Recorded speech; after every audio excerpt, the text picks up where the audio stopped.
So ప్రస్తుతం గ్రామ సభల ద్వారా లబ్ధిదారుల అర్హతలను అధికారులు పరిశీలిస్తున్నట్లు సమాచారం.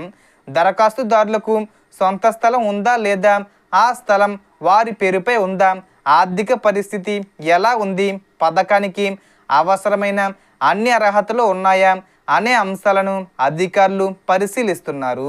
ఈ ప్రక్రియ పూర్తయిన తర్వాత తుది జాబితాను ఆన్లైన్లో విడుదల చేసే అవకాశం ఉందని సమాచారం. అలాగే ఈ ప్రక్రియను జూలై 10 నాటికి పూర్తి చేసి ఈ నెలాఖరులోపు కేంద్ర ప్రభుత్వం ఇళ్ల మంజూరీపై నిర్ణయం తీసుకునే అవకాశం ఉందని ప్రచారం జరుగుతుంది. ఒక్కో ఇంటి నిర్మాణానికి సుమారు 1,59,000 రూపాయల వరకు ఆర్థిక సహాయం అందిస్తున్నట్లు సమాచారం. అదనంగా స్వయం సహాయక సంఘాల సభ్యులకు బ్యాంకుల ద్వారా 3% వడ్డీతో 80,000 రూపాయల వరకు రుణ సౌకర్యం కూడా లభించే అవకాశం ఉందని చెబుతున్నారు. మొత్తం కలిపి సుమారు 2,39,000 రూపాయల వరకు ఆర్థిక సహాయం అందే అవకాశం ఉందని సమాచారం.